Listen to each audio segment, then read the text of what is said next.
বন্ধুরা, আমরা ক্লাস সেভেনের প্রথম পর্যায়ক্রমিক মূল্যায়নের প্রত্যেক কটা স্কুলের কোশ্চেন অ্যান্সার সলভ করেছিলাম। আজ আমরা দ্বিতীয় পর্যায়ক্রমিক মূল্যায়নের পরিবেশ ও বিজ্ঞানে ক্লাস সেভেনের আলোর চ্যাপ্টারে রায়োমার্টিনে অধ্যায় ধরে যে কোশ্চেন অ্যান্সারগুলো আছে রায়োমার্টিনে সেগুলো সলভ করব। তো প্রথম আমরা দেখে নেব এমসিকিউ কোশ্চেনগুলো। ফার্স্ট যে কোশ্চেনটা আছে, প্রদত্ত যেটি স্বপ্রভ বস্তু সেটি হলো কি, অ্যান্সার হবে জ্বলন্ত বাল্ব। যেটি ঈষৎ স্বচ্ছ মাধ্যম সেটি হলো ঘষা কাঁচ। প্রদত্ত যেটি অপ্রভ বস্তু সেটি হলো চাঁদ। অনুরূপ বিকল্প এখানেও যদি এরকম বিকল্প আলাদা দিয়ে দেয় তাহলেও সেক্ষেত্রে চাঁদই হবে। যে ক্ষেত্রে আলোর বিক্ষিপ্ত প্রতিফলন ঘটে না সেটি হলো আয়না। সমতল আয়নার প্রতিফলনের ফলে যে অক্ষরে পার্শ্ব পরিবর্তন হবে না তা হলো ও। নিচের কোন শব্দটি সমতল আয়নার সামনে ধরলে আয়নাতে যে যা পড়া যাবে তাও একটি অর্থযুক্ত শব্দ হবে? এটা হচ্ছে অ্যান্সার হবে, অ্যান্সার এখানে সবকটি হবে, HIM TOM AM ও ওয়াই ইও ইও। আকাশের রংধনুর এই সবকটাই এর অ্যান্সার হবে। ঠিক আছে, আকাশের রংধনু আসলে সূর্যের সাদা আলোর কি বিচ্ছুরণের গঠনের প্রাকৃতিক ঘটনা মাত্র। এবার পরের যে কোশ্চেনগুলো আছে সেগুলো দেখে নিই। ঘষা কাজ ড্যাশ মাধ্যমের উদাহরণ, সেটা হবে ঘষা কাজ হলো ঈষৎ স্বচ্ছ মাধ্যমের উদাহরণ।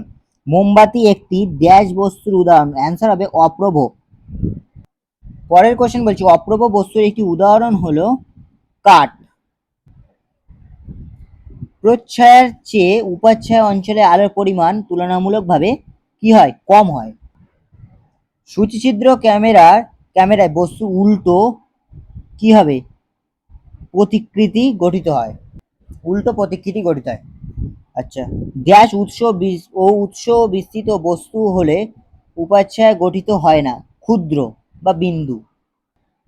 পরের কোশ্চেন বলি, ড্যাশ উৎস ও ড্যাশ বস্তু হলে প্রচ্ছায় উপচ্ছায় উভয়ই গঠিত হবে। এটা দুটোই অ্যান্সার হবে বিস্তৃত, দুটোরই অ্যান্সার হবে বিস্তৃত। যে কোনো বাস্তব আলোক উৎসের অসংখ্য কি বিন্দু আলোক উৎসের সমষ্টি। এই যে অ্যান্সার হবে, এই যে বিন্দু আলোক উৎস, এইটা হচ্ছে অ্যান্সার। ঠিক আছে, পরের কোশ্চেন কি, পরের কোশ্চেন বলছে, সূচিছিদ্র ক্যামেরায় বস্তু ক্যামেরা দূরত্ব একই রেখে ক্যামেরার দৈর্ঘ্য বাড়লে প্রতিকৃতি কি হবে, বড় হবে। তাহলে অ্যান্সার হলো বড় হবে। এবার আলো চলাচলের কোন ঠিক বা ভুল নির্বাচন, আলো চলাচলে কোন মাধ্যমে উপস্থিত অত্যাবশ্যক শর্ত নয়, এটা হবে ঠিক। আমি ঠিকগুলোতে টিক চিহ্ন মারছি আর ভুলগুলোতে প্লাস চিহ্ন মারবো, এটা ঠিক। সূচিছিদ্র ক্যামেরায় বস্তু উল্টো প্রতিকৃতিতে গঠিত হয়, এটা হবে ঠিক। জ্বলন্ত টর্চ আলোর একটি বিন্দু উৎসের উদাহরণ, এটা ভুল, উদাহরণ হবে বিস্তৃত। আচ্ছা, এবার যে কোশ্চেন অ্যান্সারগুলো আছে গ্রুপ সংক্ষিপ্ত প্রশ্নের কোশ্চেন মান হচ্ছে 2, সেগুলো কোশ্চেন অ্যান্সারগুলো দেখে নিই। ফার্স্ট কোশ্চেন আছে, আলোক রশ্মি বলতে কি বোঝায়? তোমরা এখান থেকে এই পর্যন্ত লিখে নেবে, এটাই আলোক রশ্মি ডেফিনিশন। আলো যে সরলরেখা পথ বরাবর চলাচল করে সেই পথকে তীরযুক্ত কাল্পনিক রেখা দিয়ে বোঝানো হয়, তাকে আলোক রশ্মি বলে। ঠিক আছে, তোমরা এই পর্যন্ত লিখে নেবে। বলছি, সূর্য থেকে পৃথিবীর মধ্যে বিরাট অংশে কোনো মাধ্যম নেই, তবুও রোজ সূর্যের আলো পৃথিবীতে এসে পৌঁছায়, এই তথ্য থেকে কি বোঝা যায়? অ্যান্সারটা তোমরা এখান থেকে এই পর্যন্ত লিখে নেবে। ঠিক আছে, তোমাদের রায়মার্টিনে এই কোশ্চেনটা আছে। ঠিক আছে, তো তোমরা যদি পরীক্ষায় দিয়ে এই কোশ্চেনটাও আসে তো সেম অ্যান্সার হবে। অ্যান্সারটা কি হবে, কোনো মাধ্যম না থাকলে আলো চলাচল করতে পারে, তার একটি বাস্তব উদাহরণ সূর্য। পৃথিবীর মধ্যে এক বিরাট অংশের কোনো মাধ্যম নেই, তবু প্রতিদিন সূর্য থেকে পৃথিবীতে 3 × 10⁸ মিটার/সেকেন্ড বেগে আলো এসে পৌঁছেছে। আলোর উৎস বড় না ছোট, কেমন হলে বস্তু উপচ্ছায়া প্রায় বোঝাই যায় না? অ্যান্সার হবে ছোট। ঠিক আছে, অ্যান্সার হবে ছোট। আমি ছোটোর তলায় দাগ দিয়ে দিলাম। বলছি, আলোর প্রতিসরণ ধর্ম দিয়ে ব্যাখ্যা করো এমন একটি ঘটনা। এই যে অ্যান্সারটা হবে, জলের মধ্যে ডোবানো কলম বা কাঠি বেঁকে গেছে বলে মনে হয়, এটি আলোর প্রতিসরণের উদাহরণ। এই যে অ্যান্সারগুলো দিলাম এগুলো জাস্ট তোমাদের হচ্ছে 1 নম্বরের কোশ্চেনের জন্য, 1 নম্বরের কোশ্চেনের মান দিয়েছে 1 নম্বর, তো সেক্ষেত্রে 1 নম্বরের জন্য ছোট করে লিখলেই হবে। এবার বলছে, প্রতিফলনের প্রথম সূত্রটিতে যা বলে নিজের ভাষায় লেখো এবং প্রথমে দ্বিতীয় সূত্রে যা বলে নিজের ভাষায়। আমি এই দুটো কোশ্চেন একসাথে দেখিয়ে দিচ্ছি। প্রতিফলনের সূত্র, ঠিক আছে। প্রতিফলনের প্রথম দুটো সূত্র। প্রথম সূত্রে আপতিত রশ্মি প্রতিফলিত রশ্মি আপতন বিন্দুতে প্রতিফলনের উপর অঙ্কিত অবিলম্ব একই সমতলে থাকে। দ্বিতীয় সূত্র হচ্ছে আপতন কোণ প্রতিফলন কোণের মান সর্বদা সমান হয়, ঠিক আছে। দ্বিতীয় সূত্রে গ্রিক জ্যোতির্বিজ্ঞানী টলেমি দ্বারা আবিষ্কৃত হয়, এটি টলেমি সূত্রও বলে। তোমরা দ্বিতীয় সূত্রটা এখান থেকে এই পর্যন্ত লিখে নেবে। তোমরা এই কোশ্চেন অ্যান্সার রায়মার্টিনের 45 নম্বর পেজে পেয়ে যাবে। সমান্তরাল আলোকরশ্মি কিছু অসমান তলে প্রতিফলনের পরে সমান্তরাল থাকে না কেন? এই যে এইটা হচ্ছে তার অ্যান্সার। সমান্তরাল রশ্মিগুচ্ছ বক্রদর্পণের দ্বারা প্রতিফলনিত হয়ে অভিসারী রশ্মিগুচ্ছ পরিণত হয় এবং নির্দিষ্ট বিন্দুতে মিলিত হতে চায়, এই বিন্দুকে দর্পণের ফোকাস বলে। এটা একটা অনুরূপ কোশ্চেন, আবার এই কোশ্চেনটা যদি সেম অ্যান্সার হবে। এটা তোমাদের রায়মার্টিনের 46 নম্বর পেজে আছে।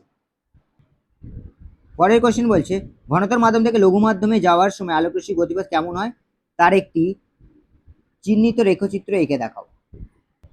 তোমরা এই অ্যান্সারটা লিখে দেবে, এখান থেকে এই পর্যন্ত এই অ্যান্সারটা লিখে দেবে, ঠিক আছে। এটা তোমাদের রায়মার্টিনের 48 নম্বর পেজে আছে, আর এই চিত্রটা এঁকে দেবে। রায়মার্টিন 48 নম্বর পেজে আছে। পরের কোশ্চেন সূচিচিত্রে ক্যামেরার ছিদ্রটি বড় করালে প্রতিকৃতির কি পরিবর্তন হবে, প্রতিকৃতির কি পরিবর্তন হবে তা ব্যাখ্যা করো। এটা তোমাদের রায়মার্টিন 42 নম্বর পেজে আছে। তোমরা এখান থেকে লিখবে সুচিত্র ক্যামেরা ছিদ্রটির আকার বৃদ্ধি পেলে পর্দার ওপর বস্তুর প্রতিকৃতি অস্পষ্ট হয়ে যাবে, কারণ বড় ছিদ্রটিকে অনেকগুলি ছোট ছোট ছিদ্রের সমষ্টি হিসেবে ধরা হয়। ফলে প্রতিটি ছোট ছোট ছিদ্রের দ্বারা পর্দায় এক একটি করে বস্তুর প্রতিকৃতি গঠিত হবে। কাছাকাছি অনেকগুলি প্রতিকৃতি গঠিত হওয়ায় তারা একে অপরের ওপর আপতিত হবে, ফলে সম্পূর্ণ প্রতিকৃতি অস্পষ্ট হবে। তোমরা এই পর্যন্ত লিখে দেবে, ঠিক আছে। এটা রায়মার্টিনের 42 নম্বর পেজে আছে। একটি পিনহোল ক্যামেরা দৈর্ঘ্য অন্যান্য বিষয়ে একই রেখে উৎসকে দূরে সরানো গঠিত প্রতিকৃতির কি পরিবর্তন দেখা যাবে। এটা তোমাদের রায়মার্টিন বইয়ে 43 নম্বর পেজে পাবে। তোমরা এই কোশ্চেনের অ্যান্সারটাকে লিখে দেবে, ঠিক আছে। অন্ধকার ঘরে টর্চ জ্বালালে দেওয়ালে যখন আলো পড়ে, ওই আলোক পথে স্বচ্ছ প্লাস্টিকের এক বোতল জল রাখলে দেওয়ালের অন্য জায়গায় আলো পড়ে, একই রকম কেন হয় তা বুঝিয়ে লেখো। এই হচ্ছে তোমাদের কোশ্চেনের অ্যান্সার। এটা তোমাদের রায়মার্টিন 49 নম্বর পেজে আছে। তোমরা এখান থেকে এই পর্যন্ত লিখে নেবে। প্রথম ক্ষেত্রে আলো সরাসরি বায়ু মাধ্যমের মধ্যে দিয়ে এসে দেওয়ালে পড়ে। দ্বিতীয় ক্ষেত্রে আলো বায়ু থেকে জল এবং জল থেকে বায়ু মাধ্যমে প্রবেশ করে দেওয়ালে পড়ে। এক্ষেত্রে মাধ্যম পরিবর্তনের জন্য আলোর প্রতিসরণ হয় ও দিক পরিবর্তন ঘটে, এই কারণে দেওয়ালে অন্য জায়গায় আলো পড়ে, ঠিক আছে। তোমরা এই জিনিসগুলো লিখে দেবে। বন্ধুরা আজকের ভিডিওটা এই পর্যন্তই। যদি ভিডিওটা ভালো লেগে থাকে তো লাইক কমেন্ট সাবস্ক্রাইব করে দিও। এটা আজকের আলোর চ্যাপ্টারে যা যা কোশ্চেন আছে এই ভিডিওতে মাধ্যমে আমি রায়মার্টিনের সব কিছু সলিউশন করে দিলাম। পরের ভিডিওতে আমি চুম্বকের এই রায়মার্টিনের যা যা কোশ্চেন চ্যাপ্টার ওয়াইজ আছে সব কোশ্চেনের অ্যান্সার আমি তোমাদের দেখিয়ে দেবো। তো দেখা হচ্ছে পরের ভিডিওতে।